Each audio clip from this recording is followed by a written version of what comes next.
planning and developing are probably the two main challenges. The process has to be well informed. Where are we going to get the information and evidence from? And how are we going to make sure that we are addressing the local needs? What are the most important elements for consultation?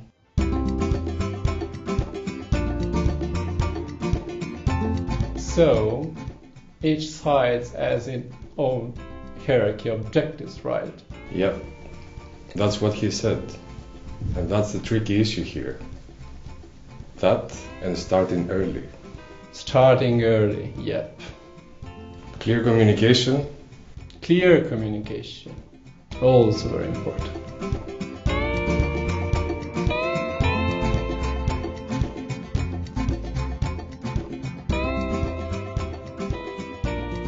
And then one of them's like, well, this just doesn't seem relevant to us. And another one's like, in any case, this is the way we do it.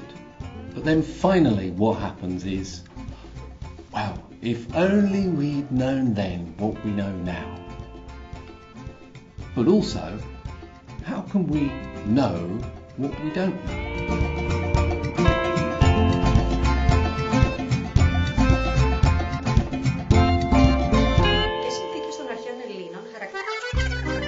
An iterative application process based on evidence and feedback would develop local development strategies with an agreed budget and achievable targets. Navigating the evidence.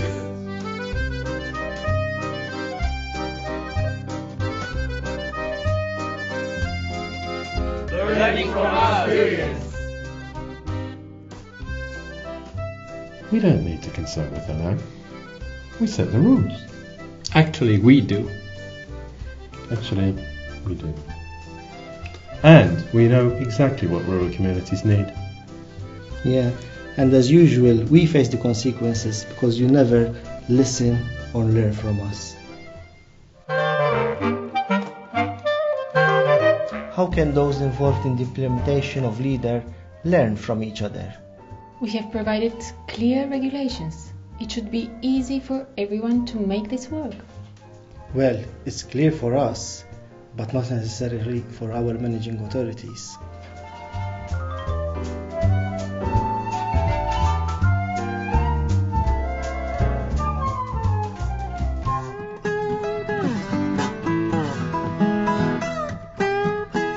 Of course, sometimes the frustration comes from mixed messages. What was said, what was meant, what was actually heard. And this can result in duplication of effort, in delays, and is frustrating for all parties.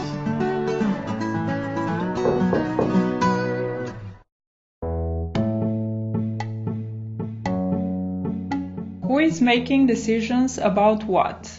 That's another thing that causes confusion. Because that means differing degrees of autonomy. And different local action groups use different approaches for putting out a call for projects, for example.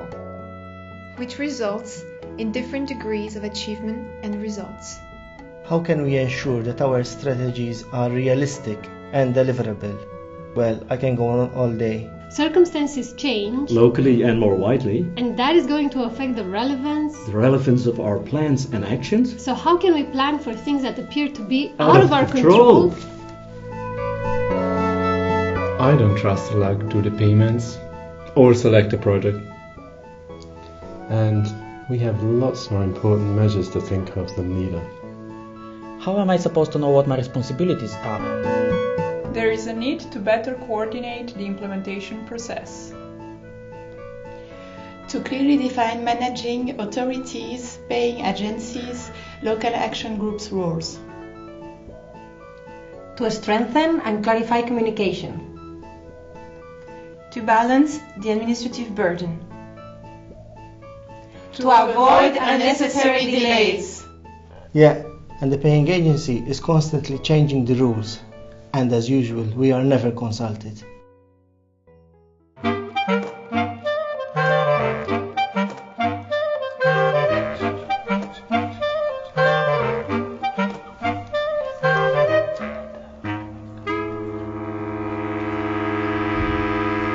Exactly. That's exactly what I mean.